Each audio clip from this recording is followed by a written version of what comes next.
What is up, guys? Welcome back to another video. I know I basically took a whole year or maybe 10 months to post another video. Obviously, the YouTube channel has restructured to put the channel more on focuses that I'm interested in because I just didn't care about continuing to talk about Cartoon Network that much. But anyways, today we are going to restructure the Multiverse Saga. Now, I know what you're going to say. How are you going to restructure a saga that has a whole phase that barely has enough movies? Well, with context clues, we could fill in phase 6 with the movies that are planned and just giving a general idea. This isn't to say this is the best way to do it. Honestly, who even knows? Because you would still have to do the Disney Plus shows. My ideal phase 4 would have taken out the Disney Plus shows in general, not do any Disney Plus, focus on the movies, because the movies are what made Marvel, not the Disney Plus shows. But hey, we are dealt with the hand that we have, and Kevin Feige has to make these Disney Plus projects for Disney. Anyways, so we're gonna at least try to make some of them. Now, I restructure some of the movies, their release order, and even what they're about. And same with the shows. Some shows are movies and some movies are shows. And that's just how I think they would have been formatted better. But without further ado, let's talk about how I would restructure phase 4 and the Multiverse Saga. This is part 1 of this video, and we're going to kick things off the way they kick things off with WandaVision. Now, originally, I was going to plan to release WandaVision a little later. I had different plans for phase 4, but I was like, all right, let me be realistic. Like, if I was in their shoes around this time, what would I release first? And WandaVision would still come out first in January. It will still be 9 episodes. I honestly don't have a problem with WandaVision. However, the difference with this show is that since we're going to get later on, well, actually, never mind. We're not going to follow what they did with Wanda. We will still make her apprehensive of her actions, or reprehensive, I should say. She will get punished for her actions. The town will see her as a villain, and people will start to vilify her. Oof, I'm really off with the words, but like they will vilify her. And Wanda will be seen as another threat that is out there. So maybe she would be on the most wanted after what she did to the small city of Westview. And yes, we will have Monica. We'll still have the same cast of characters. Even Hayward. I wouldn't have Hayward in the movie that much. Well, not in the movie, in the show that much. He wouldn't be the main villain. Agatha will have a little bit of a different role in this. She will still be the villain, but this time she is trying to take away the Scarlet Witch's powers to give it to her boss, since her quote-unquote boss sees it as extremely, extremely valuable. But yeah, overall the show will stay the same. There's just some things that will be tweaked. I wouldn't have the Ralph Boner thing. What I would actually do is bring back Alan Taylor as Quicksilver into the show. And then that way, and then we find out later on that boom, that was just a dark magic, like really, really dark magic that nobody at a certain level can access besides. And this leads us to our post-credit scene where Agatha had failed. And she was trying to give Wanda's powers to Nightmare, who needs Wanda's powers for something that he's planning to do a little later on. So we could tease Doctor Strange a little bit. Wanda will still have an urge to have kids, and to have a family. But what we're not going to do, because seeing how Marvel is just blinked and they really do not want to make Wanda like the villain, we are not going to make the Wanda a villain completely. Instead, we're planning to make her, or at least I'm planning to make her more of an anti-hero in this universe, and a lot of phase 4, I guess you could say, is about perception and what people see the superheroes now post Endgame. So that should be that. I think that should be the common theme with a lot of these Phase 4 projects, like the perceptions of the heroes that we see. Like, we know the real story, but the public might see it a different way. And this leads us into the Falcon and the Winter Soldier, which will also kind of primarily stay the same. Now, WandaVision released in January, I believe. I would release Falcon and the Winter Soldier a little bit later, just to give room so people can talk about WandaVision for the upcoming months, and we could release Falcon in the summer, in June, on Disney Plus. Now, the show about Falcon and the Winter Soldier will still be the same premise. You know, Sam is struggling to continue the legacy of Captain America, so he doesn't feel like he's worthy of it. And this is really about Captain America and his legacy. I know not a lot of people really like this show, but I do think it is a little bit important to have to build to another Captain America movie starring Sam. Bucky could also really be in this. I mean, he's part of the show's name, obviously. Now, the villain, I did not care for that much. So what we're going to do is that we're going to change it to the hate monger. And pretty much his deal is that he is tired of all of these worlds neglecting, well, the people that were blipped, but also he's just tired of these world nations and politics not doing anything to help the people that are really in need. So he is taking them down, except we're not going to do this thing where he's like, oh, he's not a terrorist. He is very much so a terrorist and a threat to Sam Wilson and the country. This is where we can also bring back Amelia's character. I'm blinking on her name, Sharon Carter.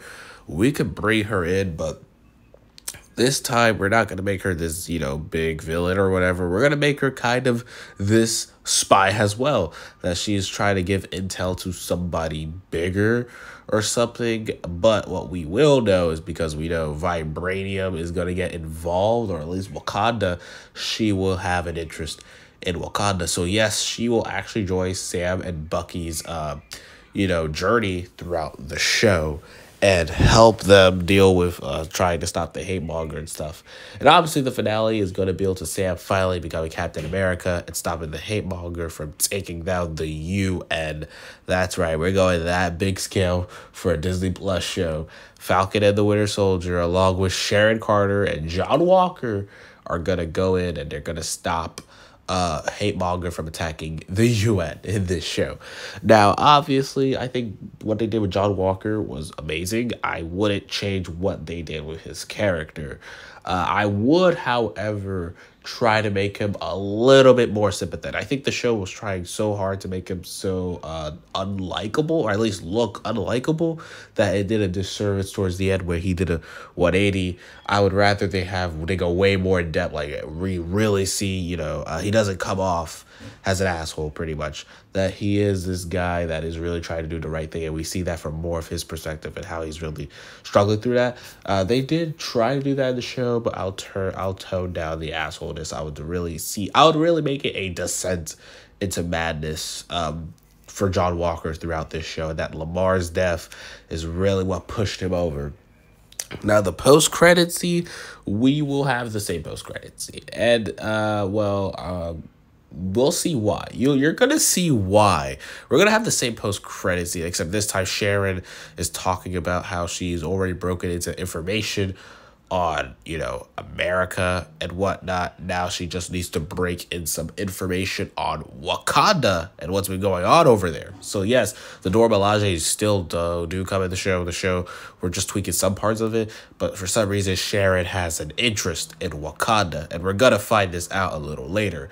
Now, probably the same week as episode 5 of Falcon and the Winter Soldier, Thor Love and Thunder would finally release. Now, I know we're going to say, whoa, what? Yes, so Thor Love and Thunder is going to be a movie. So this is the first movie of Phase 4. This would come out July 9th, 2021. And trust me, this is going to be way different. This is going to be very, very different. We're still going to have to use some of the stuff that they had, like Gore and Lady Jane. I wouldn't say Lady Thor. Jane Foster has Thor. Sorry, I was like, Lady Jane, what? But Thor Love and Thunder will be a movie. It will release on July 9th, 2021. And would I have Taika Waititi direct it? Honestly, no, I wouldn't. I do have different directors in mind, but I think mentioning the directors isn't really that important for the video. But anyways, Thor: Love and Thunder is going to be a little bit more of a serious movie. It will be lighthearted a little bit in the beginning when we have Thor teaming up with the Guardians of the Galaxy and whatnot and their adventures. It has been a couple of months after Endgame, and Thor and the Guardians of the Galaxy, it will be the same scene as the movie, except, you know, less goofiness. You know, Thor is actually helping the Guardians instead of just sitting up near the trees and not doing anything. Like, it will have us mid-battle with Thor and the Guardians, and we're gonna tone down Thor a little bit. I mean, he'll still be powerful, but we could actually see the other Guardians play off of him and his power and ability set. Then from there, the alien people will say, hey, Thor, our gods have been slain. And Thor and the Guardians of the Galaxy will go and check out what's going on. They see the dead bodies, and this is where they get all the distress signals. And they see the videos of Gore just butchering and killing gods. So this is my cheat of showing Gore kill gods, because I don't think we'll have an effective way of like we'll have another scene in the movie. So we're having Thor with the Guardians a little bit in the beginning, then he goes on, and it's going to be very similar to how the movie did it, but it will have more of a serious undercurrent. It's not going to be less jokey. Will we have the goats? The goats are a part of Thor's mythology, so I would have the goats in it, but I would have them be less annoying, and I would give them a little bit more personality, you know, like one could be a little bit more serious, while the other one could be a little bit more like teasing and joking.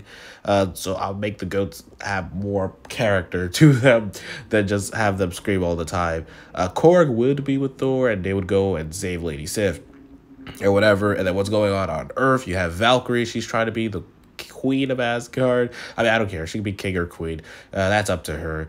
But she's basically running Asgard, and she has a little bit of she's struggling with it. She's like, listen, I love my people and I love helping them, but I don't know if I'm really that equipped to be a leader.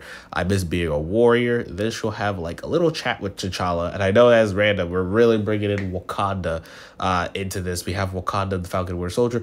We're gonna have T'Challa have a cameo in Thor: Love and Thunder, and he's going to just talk to Valkyrie about you know, how to be a leader, how to balance that with being a warrior, because duh, of course he has to balance being a leader and also being a warrior for his country. And it'll be like a little nice thing, because she's having this meeting with these other, you know, countries or whatnot, because New Asgard's starting to become its own really big place, just like how Wakanda a few years ago, or at least at this point, it has to be like maybe like 7 years ago in the universe at this point, how they basically revealed themselves to the world. So now Asgard's going to be another country they're going to have to add. And don't worry, there's a couple more, you know, powerful nations that the world's going to have to add, that they'll soon learn about later on as we get into this phase. But yes, so Valkyrie's struggling with that. We have Jane. I still think she will deal with the cancer. She watches that damn Thor show that recaps Ragnarok, and then she gets the powers from Mjolnir. And basically the main premise of the movie is that they are trying to stop Gore from creating the God Bomb. Gore's going to these different planets and stuff to assemble the God Bomb. And the reason why Thor wants to stop is not only will it kill all the gods, but it will also have a damaging effect to the ecosystem of the universe, since the universe already suffered from the snap, and a bomb like that could create very bad it will create very damaging cost to the, you know, the ecosystem of the universe. Like, it'll damage the universe pretty badly, pretty much, from the effects of the God Bomb, since the God Bomb is going to actually be fueled with God powers. So it's basically the gods, Gore being a sadistic bitch is using the gods' powers to kill all the gods, which is goddamn hardcore. And yes, Gore is not going to hold back. He will be killing gods. He is not kidnapping children. In fact, he attacks Asgard to kill Thor, because Thor is just another person on his list. He's literally just a serial killer for God. So he was going after Thor. Thor's able to battle him off, and Thor's able to get some intel that Gore is trying to create a God Bomb, and that's why Gore was trying to kill Thor, to add Thor's powers, because Thor's powers are going to be very powerful. And it's going to lead us through this journey. He's going to ask the gods, and the gods will laugh at Thor. They're like, why the hell will we freaking help you with your problem? That's on you. You got to deal with Gore. He attacked your thing. But the thing is that Gore sent one of his shadow creatures onto Thor's ship, but they don't know because the shadow creature is so small. And so the shadow creature is like a spy for Gore. I'm really reusing a lot of the spy elements. But anyways, Gore finally finds Omnipotent City, and he just destroys all the gods. He kills most of the gods. And we can establish that he killed a good chunk of Egyptian gods. We're going to emphasize that he killed a lot of Egyptian gods during this attack. And, and Zeus is going to turn on Thor because he's mad that Thor brought over Gore, even though Thor didn't intentionally do it. And while they're trying to battle off Gore, they're also going to have to battle off Zeus and whatnot. And ultimately, Zeus will kill Korg in this movie. Korg will stay dead. Because we're really heightening the stakes that, this is actually real, stakes now. And this is going to be transitioning into something a little bit more serious. So now we have Thor, Valkyrie, and Jane. Then they have another fight with Gore a little later after they, debrief. They find Gore trying to find another part of the God Bomb. This is the final essential part.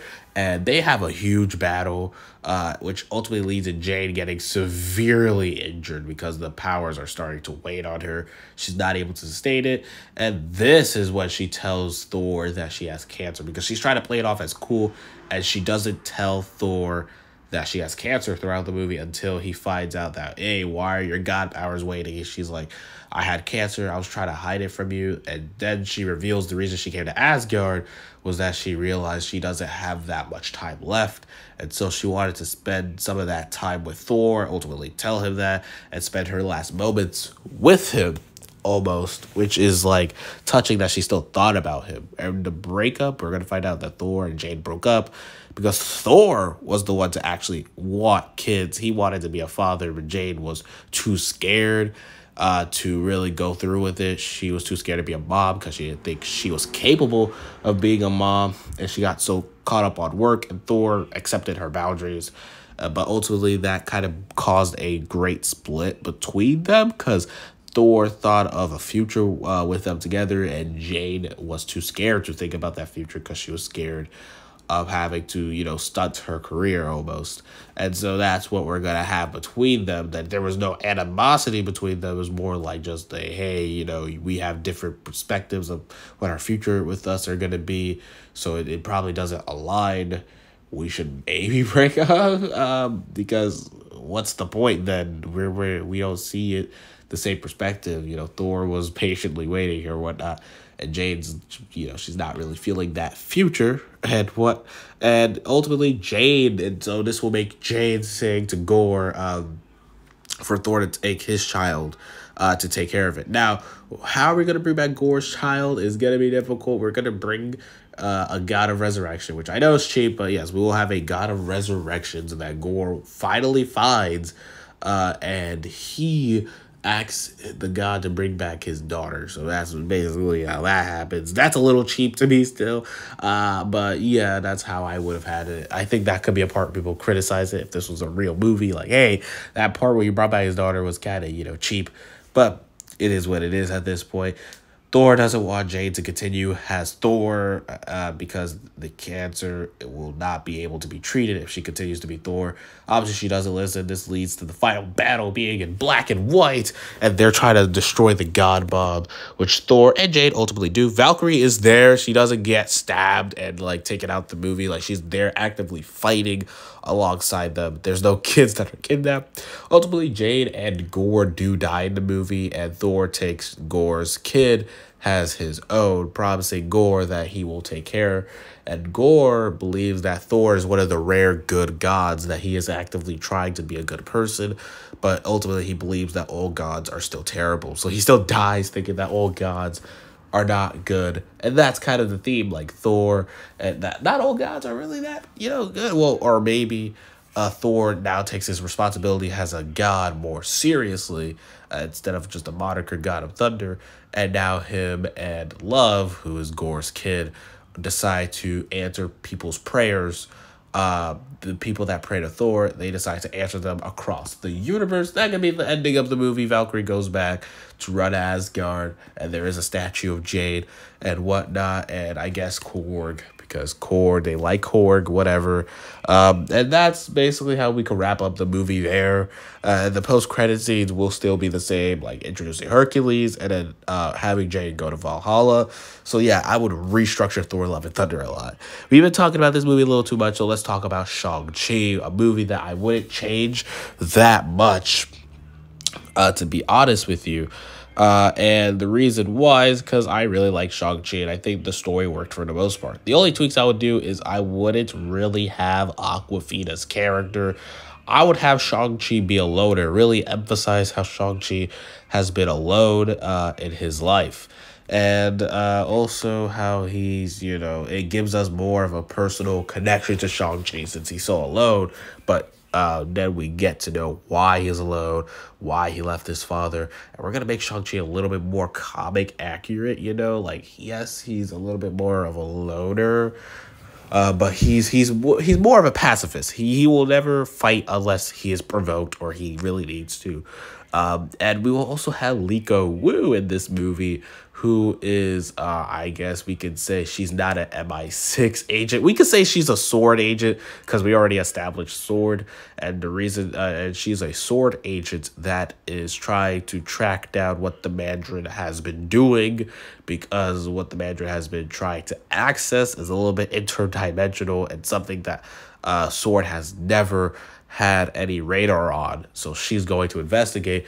So she pretty much is on the same bus as Shang-Chi because she thinks that Shang-Chi would know, because she got intel that Shang-Chi is Wen Wu's son. And then ultimately she tries to talk to him on the bus. This is until Mandarin's people come and attack him, and then this is where he explains to Liko what's going on, because she reveals that she's a sword agent trying to track down his father.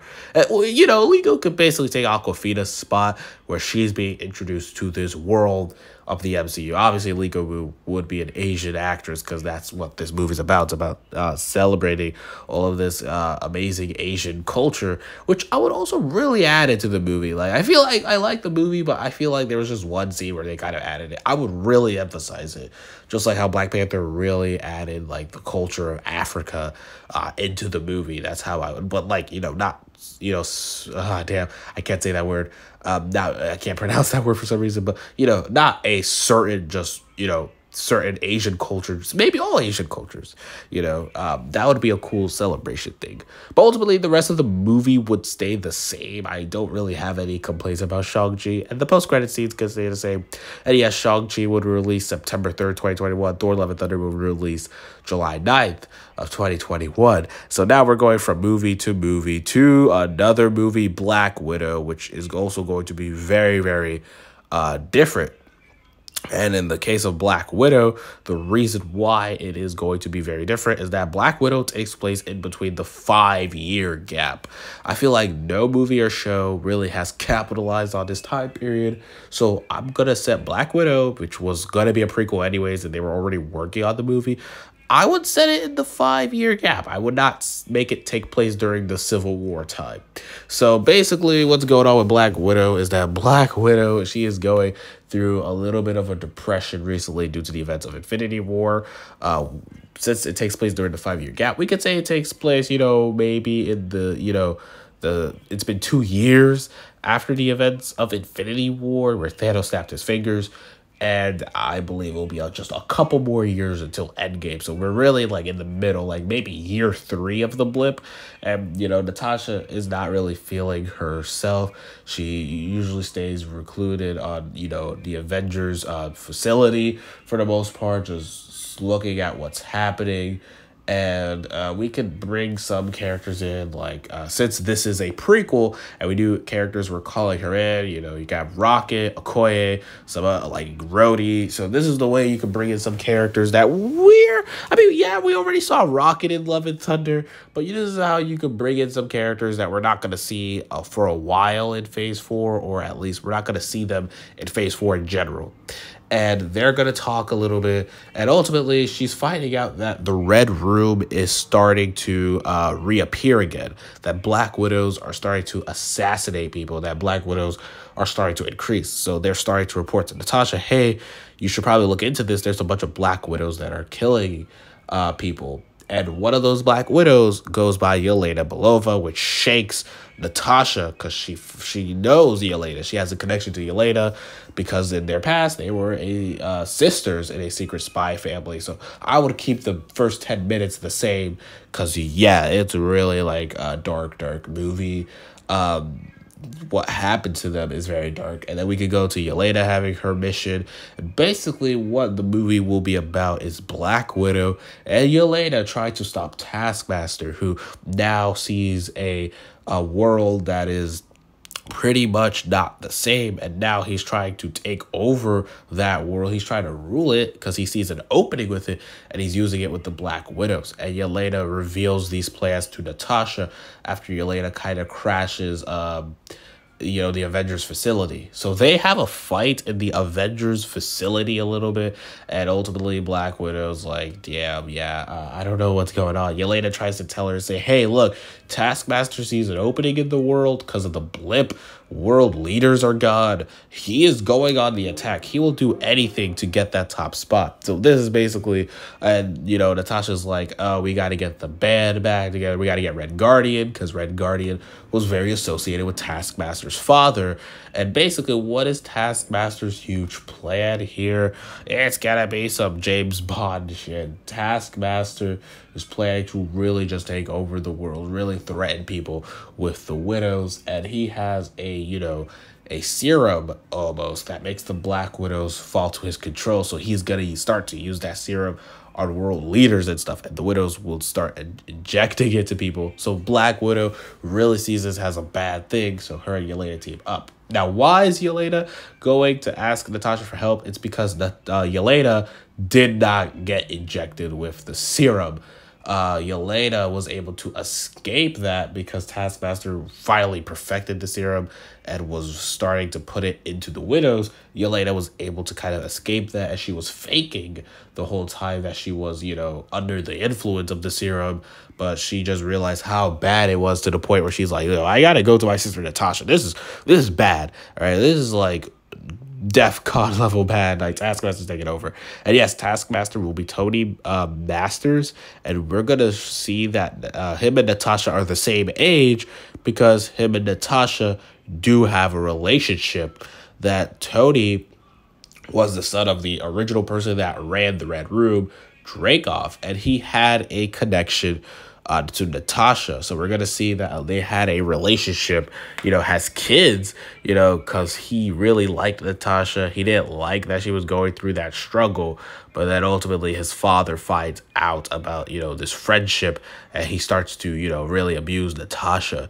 Tony tells Natasha to leave the Red Room when they're a little older. He's like, listen, you got to leave the Red Room right now, especially with a mission that Dreykov requires, Natasha to kill this, very big political figure, and the kid is still there, and, he's pressuring her to do it. Natasha doesn't do it, and Tony even thinks it's a little too far to kill a kid. But ultimately, later on, we're going to see why Tony would start to take over his father's enterprise of the Red Room and running Black Widows. And that's because he thinks his father wasn't able to do a good job to make the Red Room a serious threat to the world. And so that's why he's starting to make the Black Widows have serum so that there will be less corruption. So in his mind, what he's doing is that he's stopping out the corruption of the world. And now that there's a big opening, he feels like he could permanently kill that corruption because a lot of those world leaders are gone or blipped. And so that's how Natasha and Taskmaster could really have that connection and relationship. The movie still will operate the same with Natasha and Yelena trying to break out Red Guardian because Red Guardian knew about this serum. He knew about the compound or whatever. And ultimately, he's like, well, I really do not know the real details. Milena does. And they're surprised because they're like, what? Didn't Milena die? And ultimately they find her, and she reveals that she created the serum and gave it to Tony, which pisses off Yelena because she's like, I saw my friends get injected to the serum and they're not the same people that they were, and now they're off doing these awful things. So the family got to get through their struggles while also stop Tony Masters from literally taking over the world government and stuff, which leads into a big battle with Black Widow and Taskmaster. It's very personal. Ultimately, Natasha is able to beat him, and the family is able to stop it, and they're able to reverse the serum of the Red Room. Elena realizes her wrongs. Red Guardian really realizes his wrongs. He's not going to be a goofy father. He will have funny moments, but he's not going to be this very goofy character. He is going to have seriousness. He's going to have a character arc. He's going to actually tell his kids how he feels about them. And not have a dumb scene where it's cut off by him not having an earpiece. So overall, that's how I would really fix Black Widow. Take advantage of the 5-year gap. Take advantage of a villain that wants to take over the political state of the world during that. So we could really explore like the blip and what life was like during the blip in this movie. We will have 2 post-credit scenes. One where we're going to reveal that the serum was perfected way before the blip actually happened, and that Tony only waited a while because he started to see he didn't think it was smart to do it as soon as the blip happened and really take advantage when the world was at its weakest state. So what's going to happen now is that a bunch of widows are going to break out Tony from his supermax jail, and they're going to be revealed to be under the influence of the serum, which means Tony still has spares. And then the other post-credit scene can stay the same, where you have Val saying, hey, Yelena, I got another mission for you. This is the person that killed your sister. And it's going to be revealed to be Hawkeye, which leads us right into the Hawkeye show. Wow, what? You know, the post-credit scene leads into the next project already? Damn, Marvel, you haven't done that before in a while. But yes, Hawkeye will be a show. So Black Widow would release on November 5th, 2021. So Hawkeye's like just a couple weeks after Black Widow, and Hawkeye is takes place in the universe. It takes place around Christmas time. Would I do a timeline video? Probably not, but you know, we're going through the projects, guys. We have a lot more to get through. Basically, I would keep Hawkeye, the story, the same, just way more focused on Clint and his what he's going through. And I would blatantly make Kingpin the villain. I would just make Kingpin appear in the movie and really just establish him as that villain in the movie. So, why do I keep saying the movie? In the show. He would be the main villain in the show. And you can tease that he's the Netflix version. I really don't care. He could be the same.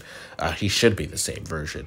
And ultimately, you know, everything would stay kind of the same with Hawkeye, except the post-credit scene would be Sam and Bucky watching the Rogers musical, because I think that would have been funny instead of just actually having the musical number. But yeah, Hawkeye would stay the same, leading us into Spider-Man No Way Home.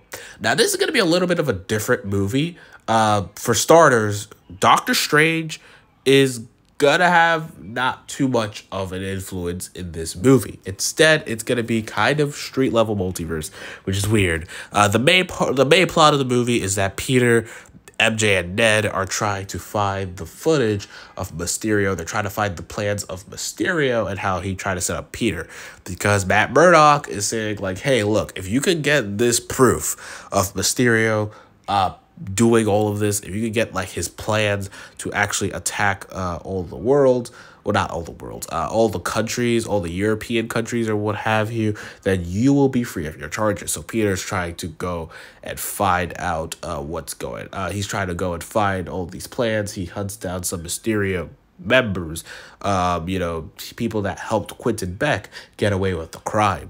Meanwhile, we will have a Green Goblin, but it's not Willem Dafoe.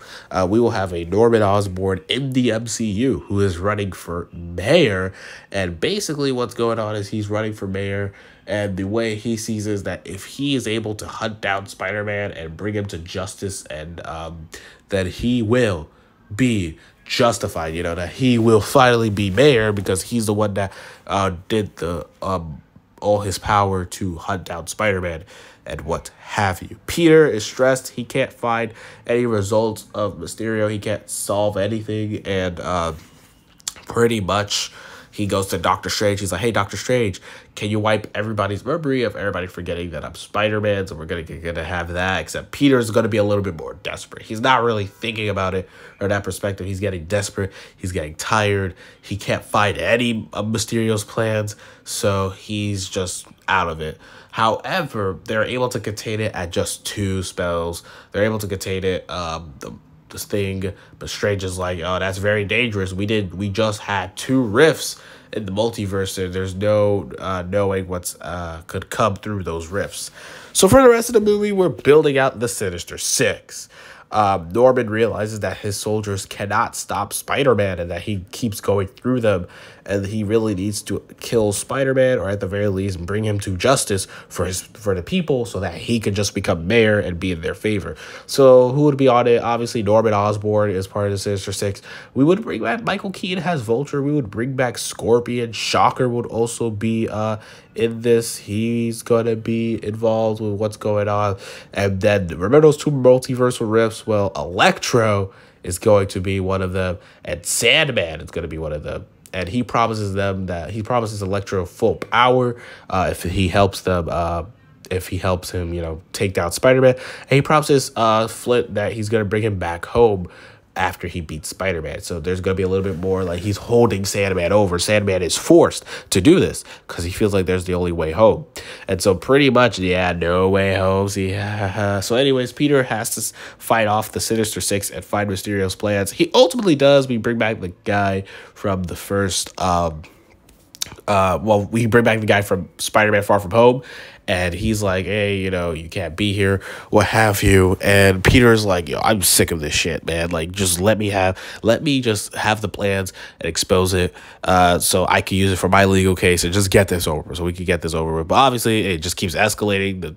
We're going to see the people's perspective on Spider-Man. So this is how I get my street level, and I guess we could bring in the multiverse to an extent that pretty much Peter is, for the most part, just trying to find Mysterio's plans and reveal that he was planning to destroy most of Europe and, clear his name, because that's what Matt Murdock is saying, that if Peter can get a hold of this, they could finally clear Peter Parker and his name. So it brings us more of a street level thing. You have the Sinister Six trying to attack him. So we could have the blend of like really being a continuation of Far From Home and still being this multiverse movie. Ultimately, Peter ultimately he reveals to Doctor Strange that he finds out Electro and Sandman are from different universes, that the spell wasn't really contained.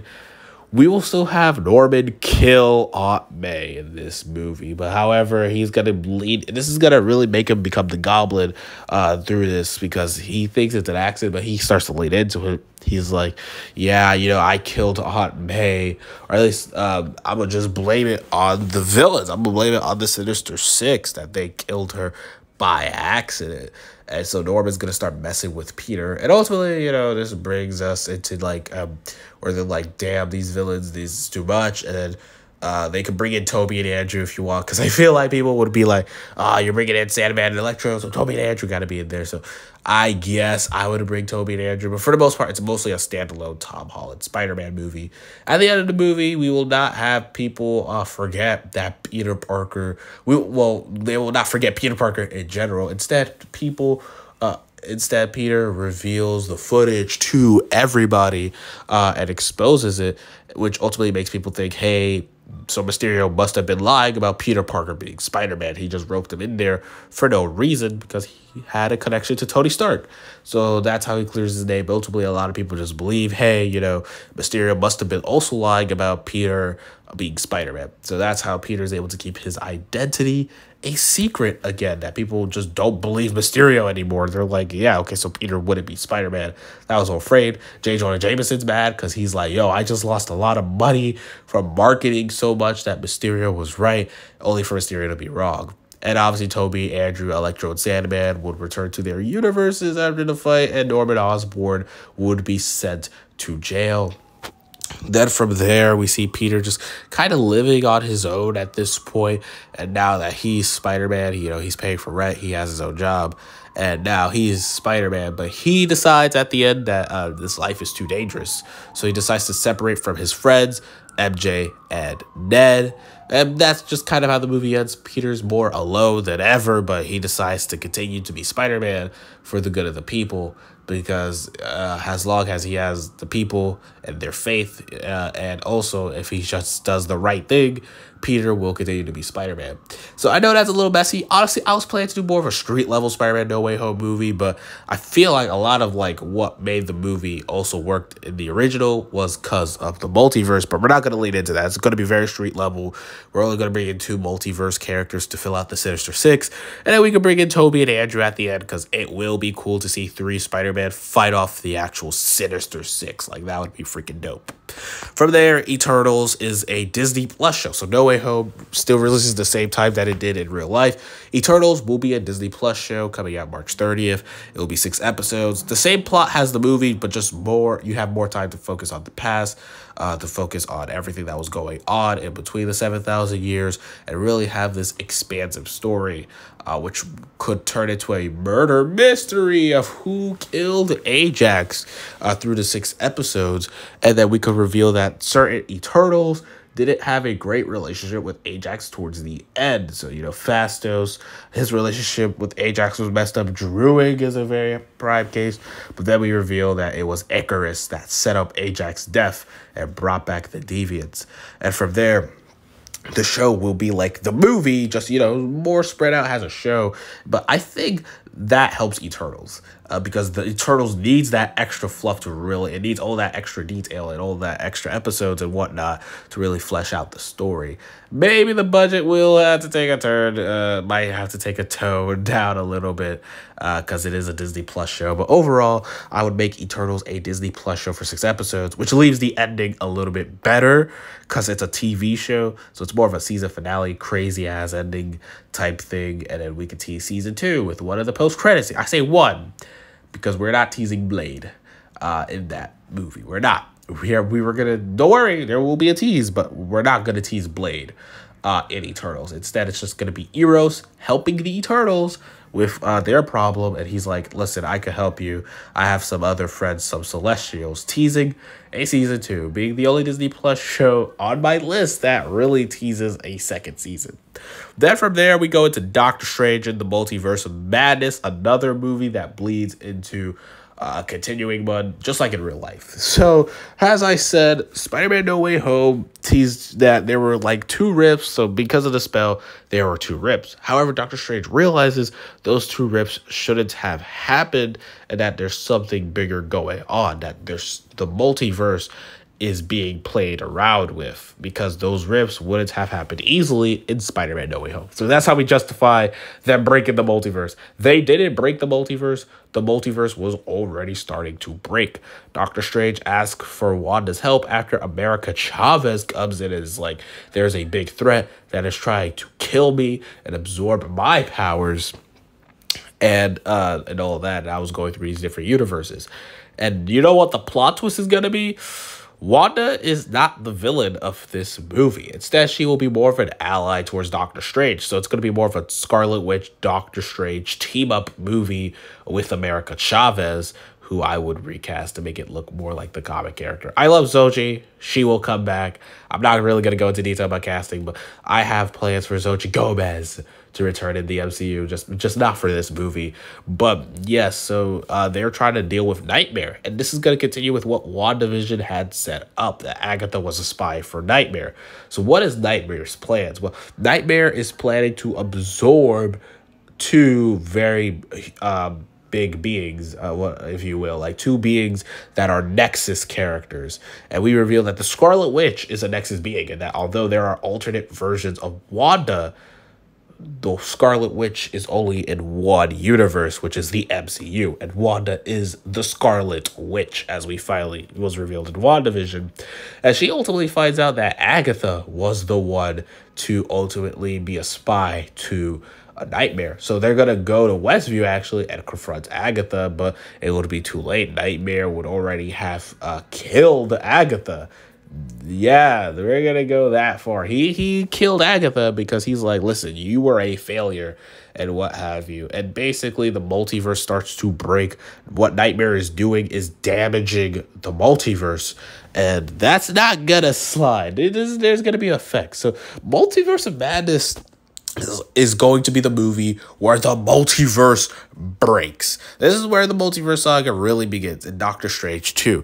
Doctor Strange, Wanda, America Chavez, and Wong basically tried to stop Nightmare from becoming a Nexus being because he plans to take over multiple universes if he gets the powers of a Nexus being. So that's why they're trying to stop Nightmare. It's going to be way more of a horror movie, if you will, and they're going to jump through actual different universes. This is going to be more along the lines of what Spider-Man Across the Spider-Verse, I assume they're doing over there in that movie, and they are going to freaking break everything. They're going through different universes. However, it's not going to be like massive. You know, they will go through different multiverses, different universes, not multiverses, but they'll go through different universes throughout the movie that actually pertain, you know, that actually goes with the story that they're telling. We could do a little bit cameo. We could do just some cameos here or there. But we're not really emphasizing. We're just going through alternate realities, universes. This is basically the movie that breaks open the multiverse.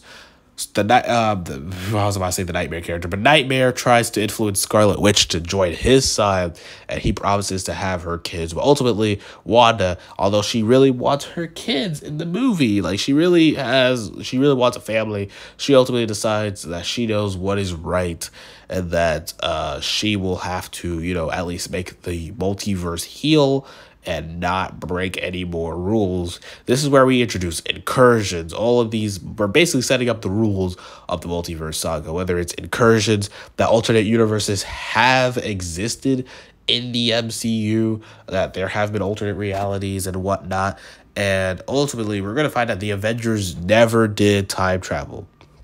And the reason why they were able to go through these different realities wasn't because they were time traveling, but instead they were using the quantum realm to go into alternate realities of the MCU. Ultimately, Doctor Strange, Wanda, America Chavez, and Wong are able to stop Nightmare and beat him and return to their universe. Throughout the movie, Doctor Strange will obviously learn a lot about these, but he's really going to go through his own struggle where he finds this weird father-daughter dynamic with America Chavez because they both can relate to feeling like they are mess-ups and screw-ups. And that's kind of what the movie's going to be about. It's going to be about redemption. Doctor Strange tries to redeem himself about what happens with Christine. He tries to redeem himself. He's like, you know, it was pretty bad how I treated you. And ultimately, it's time to move on, you know. Well, redemption and moving on. So Doctor Strange is trying to move on from Christine. America Chavez is trying to move on from thinking she was the one that killed her parents. We're going to reveal her parents are dead. So, or were her parents ever real? Ooh, so we're teasing a lot of stuff here. So she's trying to move on from her past with her parents. Wanda's trying to move on from the family thing and trying to find a brand new life and maybe open up to seeing new people. And Wong's a Chad. Wong doesn't need to move on because Wong is the GOAT, all right? Wong doesn't need to change. Keep being you, Wong. You are amazing. But we are going to reveal towards the end of the movie that America Chavez realized that she is the only one version of herself, and that there's not alternate universe versions of America Chavez. Ultimately, Doctor Strange realizes that although they were able to stop Nightmare and his plans, it's a little too late. The multiverse has officially broken, and they just gotta hope. The multiverse is really just broken and it's out of control, and they really are going to have to hope that there isn't a bigger threat that is out there. Teasing that there is going to be a bigger threat that is out there. Now, the two post-credit scenes we're going to have are going to be Doctor Strange going with Cleo, I think that's the name, Clea, and she's going to talk about, it's basically going to be the same post-credit scene, except there will be no third eye bullshit. It's going to be Doctor Strange helping her with that, so you can tease that. And there will be a tease to Kang. Now, I'm not a big fan of Kang being the big multiverse villain. The way I'm doing things, we're going to have two main villains. So Kang is going to be teased at the end of this movie, revealing that there is another multiverse threat that is going to start to appear. Doctor Strange and the Multiverse Madness would release May 6, 2022. Then from there, we got Ms.Marvel. Nothing will change. Psych, I lied. No, Ms.Marvel, we're going to change a lot. All right, so first of all, the origin is going to stay the same. This is going to be very street level. This is going to be the most street level MCU show. Even more street level than Hawkeye, because it's an origin story, man. It's her going through it, learning her powers. Now, I do hate the Green Lantern powers, so what we're going to do is that she's going to have the same powers from the comics. However, when she uses those powers, she has this, purple thing that glows, okay? Like, I'm not a big fan of it, but I guess that just fits the character and what they're doing, I guess. We're gonna just have her be, just have those abilities. Like, those are her abilities. She's not clandestine. She's not an alien. She's not any of that. And instead, the real villains. What are going to be the real villains of Ms.Marvel? We could have the clandestine was pretty bad, and DODC was not that great either. So we're going to have to rework this a lot. And it is going to be the leader of the Department of Damage Control that will be the main villain. But we're going to flesh her out that she doesn't like superheroes for a reason. And we're going to explore that, I guess, during the blip. One of her relatives died because, one of the superheroes couldn't really save her. They couldn't save her on time, and it's going to be the Hulk. It's going to be interesting. So remember that stupid post-credit scene in Endgame that was the poorly rendered Hulk? It was in the re-release. It was this poorly rendered Hulk. He was trying to save people from this building. Yeah, we're actually going to tie that in. And Hulk missed somebody, and he wasn't able to save them because he wasn't able to find them on time, and that's going to be why the leader of the DODC hates superheroes so much and tries to contain them. And she sees this Ms.Marvel that's causing damage, and she's like, I'm tired of this superhero shit. Now, it's going to be revealed in this show that the Sokovia Accords have been repealed because the government realizes they will need more superheroes on the scene to stop bigger world threats. But she believes that they should have kept it. And this is where she's going to be very against Ms.Marvel. And ultimately, this is going to be one of the rare shows and movies. I mean, Thor: Love and Thunder had a little compassion, at least a little compassion towards the end. But Gore still, he died. And he ultimately still believed that gods were wrong, which kind of altered Thor's perspective on stuff. Here, Ms.Marvel is actually going to have compassion. She's not going to fight the lady. Instead, she is going to try to talk to her about it. They're going to have a talk. I know what you're going to say. What? No, that's so stupid. I feel like Ms.Marvel is more of a character of compassion, if you will. She's not really this character that will go on guns blazing in a final battle fight or whatever, even though she will eventually. But in the end of her series, she is not going to kill the villain. She's not going to beat up the villain. She's going to talk to the villain with compassion. And ultimately, she would reveal empathy for her. And they come to an understanding. And the DODC leader realizes that she was wrong for her actions and that she shouldn't have done what she did. So that's going to be kind of it. It's going to be building to, hey, Ms.Marvel will not be the type of character to go in and kick your ass. She will try to talk to you. This is going to be Ms.Marvel's real superpower. We're also going to talk about the community is going to start to grow to love Ms.Marvel. So I will not have her go to Karachi in this season. We're not doing a season 2. I just think it would be easier if everything took place in New Jersey. It's her origin story. She is going through her powers and what's going on. So I feel like, we could take the Karachi plot out, and we're not doing the clandestine or the alternate dimension stuff. It's got to be this simple, sweet story introducing Ms.Marvel into the MCU. Ultimately, we are going to learn that the Bangle does have abilities, so she is going to learn about her past. She is going to learn about all of this stuff with the Bangle, but, we're not going to go to the point where it's like clandestine. Instead, the Bangle is this, alien artifact, because that's what they were teasing. I do like it being an heirloom of her family's heritage, but, the MCU is going to MCU, It's going to connect to the Marvel somehow, so we're going to have to introduce that plot line. And, you know, it's going to activate her mutant abilities. Yeah, that's right. She's not a clandestine. She's none of that. She was always a mutant.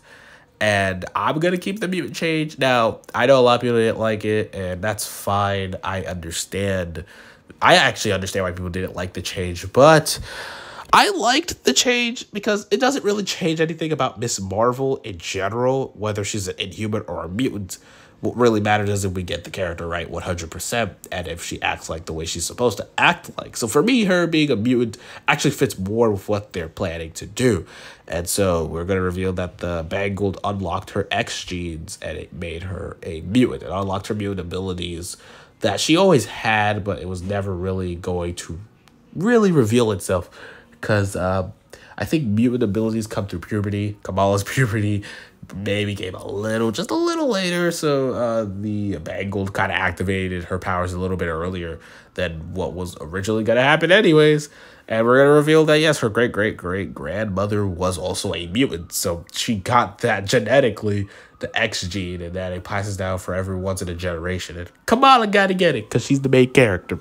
And the post-credit scene would stay the same, teasing the Marvels. But yes, Kamala will be the first mutant on the board. But yeah, small-scale, heartfelt story. Then we go to Moon Knight, which is the complete opposite. I'm very proud of myself on this one. So Ms.Marvel would release also the same time that it did in real life. Moon Knight's going to be a movie. All right? Listen to me. Moon Knight's going to be a movie. We're going to cut off a lot of the fluff that this show had. Now, this is one of the rare things where I was like, okay, Moon Knight should have been the movie. Eternal should have been the show. So Moon Knight's going to be the big movie. It's going to come out July 8th of 2022. So it's going to come out where Thor was. And Moon Knight's going to be this dark origin story. This is going to be dark, okay? And when I mean dark, I don't mean like, yeah, we got to tease it. No. I mean, this is going to be the darkest MCU movie in terms of theme and messaging, and maybe some of the violence and brutality. Like, we are going to really push that PG-13 boundary almost to the point where it's like, is this really rated R? And this is basically going to be Steven finding out that he has this alter ego, this persona, the Moon Knight, and he's trying to figure out why does he become Moon Knight. So he's unraveling that, and he finds out that he's not even the main personality. Instead, it's Mark. So it's going to be about Mark and Steven and their relationship. Layla, I would just call her Marlene. They're basically the same character. And I would bring in some more Moon Knight characters in, like his friend that's gay. He's escaping my name, but like he's kind of like the guy, his other friend, pretty much. I would bring him into the movie. And pretty much the main plot of the movie is that Moon Knight and Khonshu is trying to stop this serial killer that's been on the loose called the Sun King, who believes that people that are not really on Amit's scale is not worthy to live. So is Amit gonna appear in the movie? No, we're not gonna have this crocodile and this bird man fight each other. Instead, it's going to be Moon Knight and the Sun King, and we're going to also go through the Sun King's, aka Arthur Harrow will be the Sun King in this, and we're going to go through his reasoning why he's doing all of that. And it's basically going to be this character study on Moon Knight and also on the Sun King. Ultimately, their big final battle or whatever. Layla doesn't become an avatar, and in fact, we kind of mess around with, is Khonshu even real?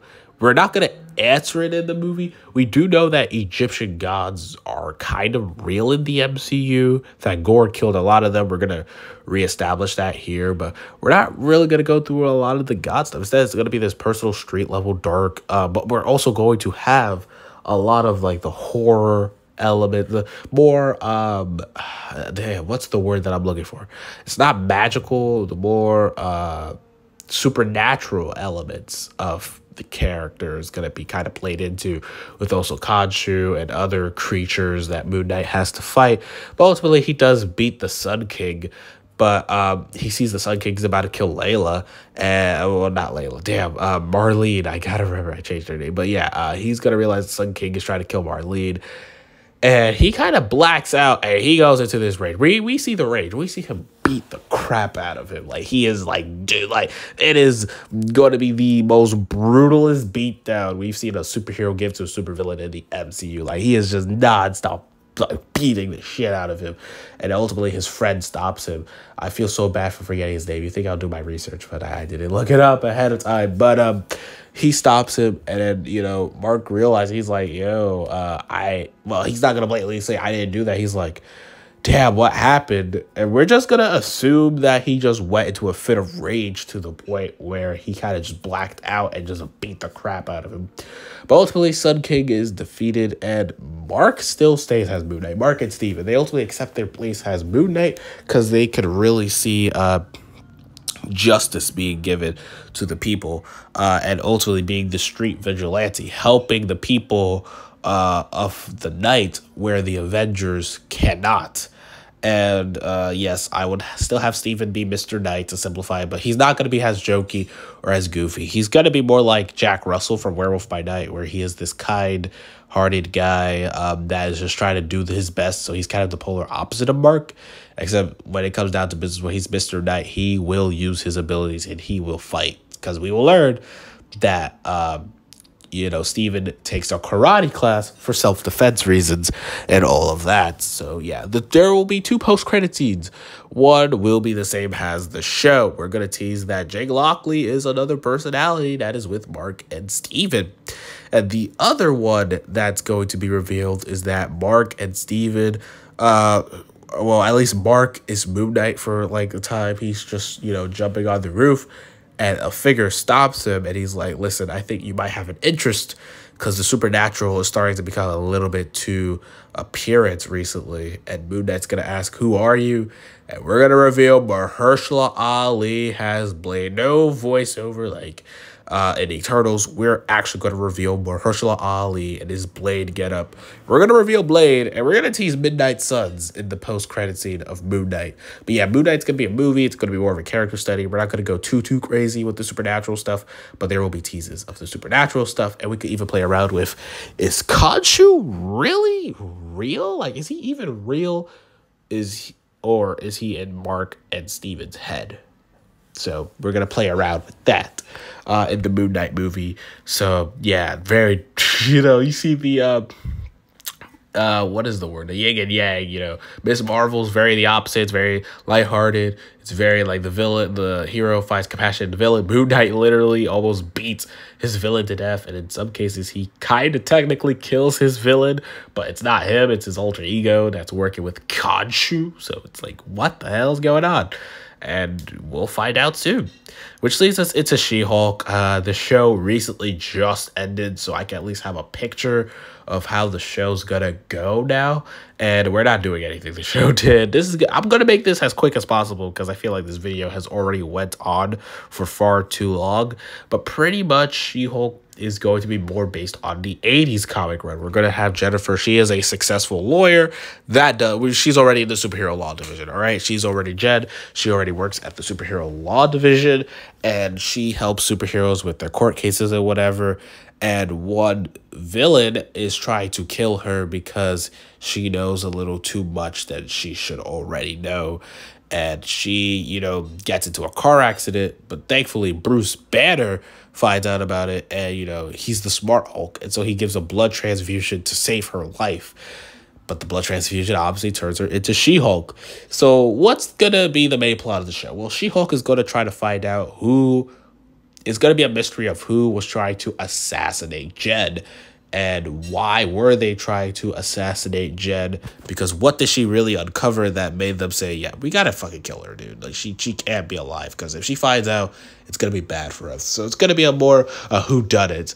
But also it's gonna be her learning to really master the powers of She-Hulk. You know, She-Hulk is more outgoing. She's not what's the word that I'm looking for? She's not so down on herself. When she's She-Hulk, she finally gets to really release who she really is. But as Jen, she's a little bit more, you know, she's a little bit more of a doormat. And we're going to explore why does she feel the need to be like a doormat. We're also going to show that her father is just kind of by himself. You know, the mother died a few years ago during a crime scene. Like, he couldn't stop it. So she does have an estranged relationship with her father, kind of like Bruce Banner does.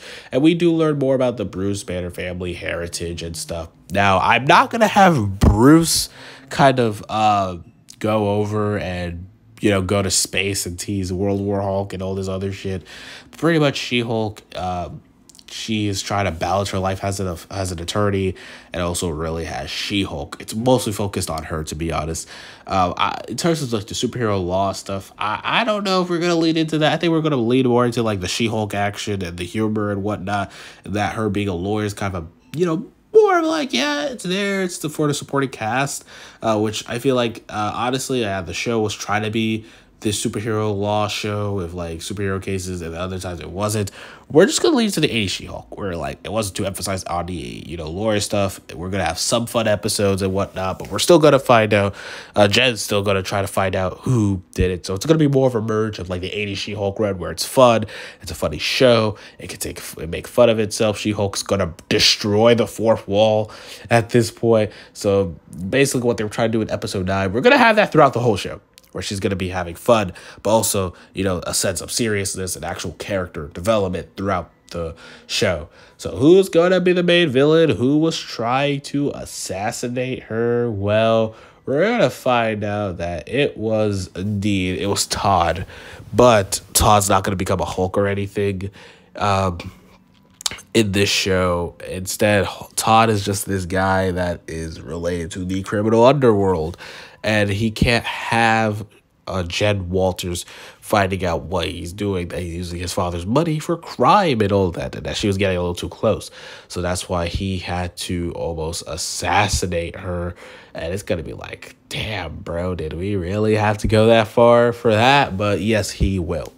And ultimately, the crimes that he's connected to will indeed be connected to Kingpin. Now, the reason why I did that is because She-Hulk is a character that is street level, and so to have Todd be associated with Kingpin, and that he had to kill her so that she wouldn't find out about Wilson Fisk and his, you know, plans and stuff, and that he was trying to create an operation in LA for Kingpin, which is why Daredevil is actually going to LA in that episode. He's trying to find out what Kingpin is trying to set up in LA. So he's actually going to stick around for the last 2 episodes of the show, but ultimately do fall in love with Jen, and we do have those lighthearted episodes, but mostly he's trying to find out why these villains are setting up this thing with Kingpin in LA, and She-Hulk is going to set up Daredevil Born Again.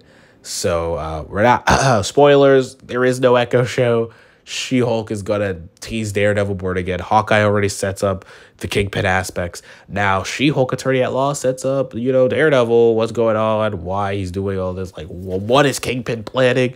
And we're going to set all that up for Daredevil Born Again. In terms of the post-credit scene of She-Hulk, I think we just have more of a joking thing where She-Hulk is just, you know, she's talking to the audience, and she's like, you could just go and watch some other Disney Plus show, or, you know, we could make a joke where she's like, you could go watch The Mandalorian again right now. Like, oh, or you could rewatch my show again if you want to, since all episodes are streaming. And ultimately, she finally says, okay, fine, I'm gonna reveal it. We are planning a She-Hulk season 2. And she's like, but I've been trying to get Bruce to get his own standalone movie, and the little studio that starts with a U and goes around the world does not want to help give Bruce his own standalone movie. And then she's about to say, that's where I'm calling you out, Universal, but it just kind of cuts off. And, you know, we don't hear her actually say Universal. So it's going to be kind of a little jab at Universal, not giving the Hulk rights, but also confirming there is a season 2 to She-Hulk. And yeah, I wouldn't mind a She-Hulk season 2, because like from what I did in this show, it's not really focused on the attorney at law aspects. It's not focusing on Jen and her downfall. It's not focusing on the toxic men in her life, although that is real. We're gonna just kind of tease, hey, look, she's just embracing her being She-Hulk, and she's also trying to balance her life as Jen Walters. That should have been the main focus in the show anyways, but it just decided to just shit on her for the whole show, which was kind of messed up. But anyways, yeah, that's what I would have done with She-Hulk. I wouldn't have even called it Attorney at Law. I would have just called it She-Hulk, to be honest. Or maybe some other catchy subtitle, but I think She-Hulk is just fine. Then from there, we got the animated Halloween special. This will be the first animated thing they make, but it's a Halloween special based on Marvel Zombies. Now, really, originally, I was going to add Werewolf by Night. I decided not to, and there is a reason why. You're going to find out in Phase 5 why I decided not to add Werewolf by Night to this lineup. But, you know, they're going to make a Halloween special anyways, so I rather they just do something with Marvel Zombies, because I found out recently that the show's only 4 episodes, and I thought Marvel Zombies would be a really cool idea for just a holiday special for Halloween. Will it be rated R? It is a special presentation that's animated. I think they wouldn't go rated R. They wouldn't. But it would also be like Moon Knight, where it's pushing the PG-13 rating for animation. And so, yeah, it's going to have the same premise as the show. It's going to be just this, you know, special presentation, holiday special. It's not really connected to the MCU. It's an alternate take on the MCU if the zombie universe happened. But yeah, it's more of a special presentation, Marvel Zombies, if you will. So that's going to take Werewolf by Night spot, has the Halloween special that they do. And it's animated, so it's going to be the first animated thing, because I decided not to add What If. And I'm a spoiler alert, What If is not in the timeline at all for the entire Multiverse saga. Then from there, you know, after that little small detour from the Halloween special, and, you know, having fun with She-Hulk, setting up the street level stuff with Daredevil, we're going to get back on track with our Wakanda storyline. Yeah, that's right. You didn't think I'd forget. Falcon, Winter Soldier, Thor, Love, and Thunder. They were just teasing that there's some interest in Wakanda for some reason. What's going on over there in Wakanda?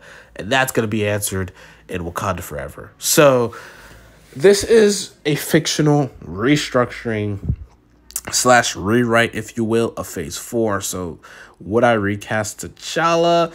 I don't think I would. Listen, I think that is already a controversial topic already of interest. Would you recast T'Challa? Would you not?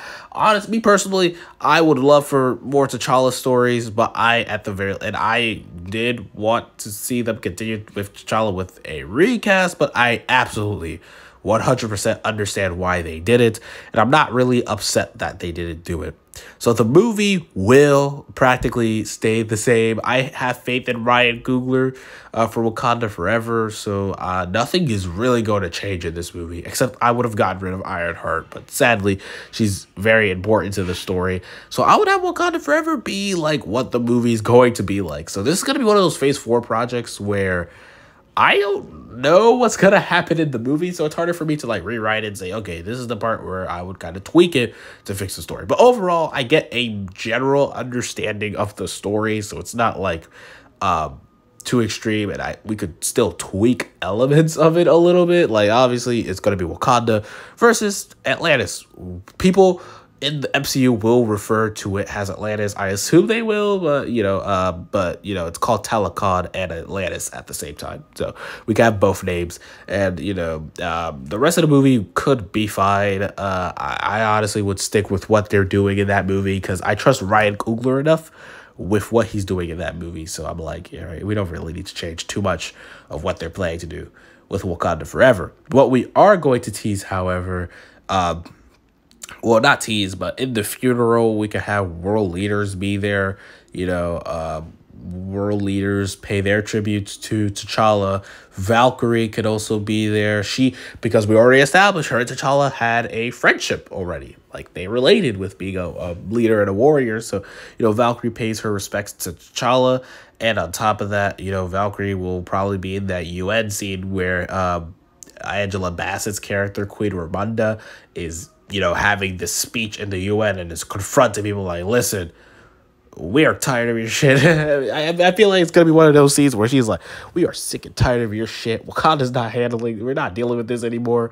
And I guess we could have Valkyrie there kind of vouch for Wakanda almost, because she understands the struggles they are going through, and she has a connection with them. So Valkyrie could also appear in that scene in the movie as well. But overall, yeah, Wakanda Forever will stay the same. However, we will tease two big things in this movie. One, that I don't know if Sharon Carter would really fit in this movie, because that means you would have to take out Agent Ross for what I was planning to do. But so instead, I just decided, Sharon Carter's not going to be in this movie, but but we need somebody in the inside, because pretty much I was like, how are we gonna throw Sharon Carter in here? Because there's no way we could throw in Sharon Carter in this movie. And that's simply because Wakanda Forever is like this big grand scale thing, and we would have to take out Everett Ross for it to work.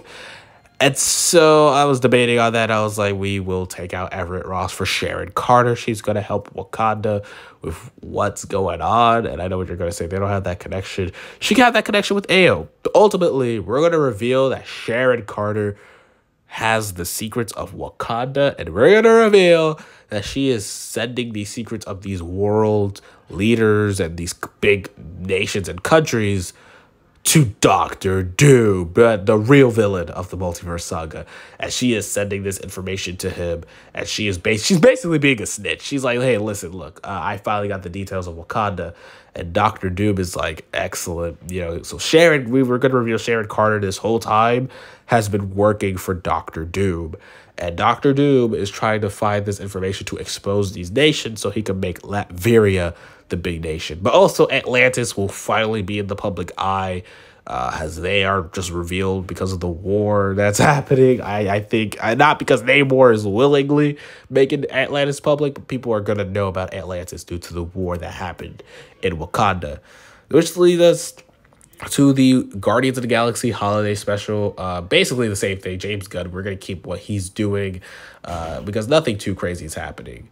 But overall, yeah, this is what I'll do to restructure Phase 4. What do you guys think about it? I don't have much to say about the holiday special because it's not that much. But yeah, what do you guys think about it? Tell me in the comments below, and I'll see you guys in the next video.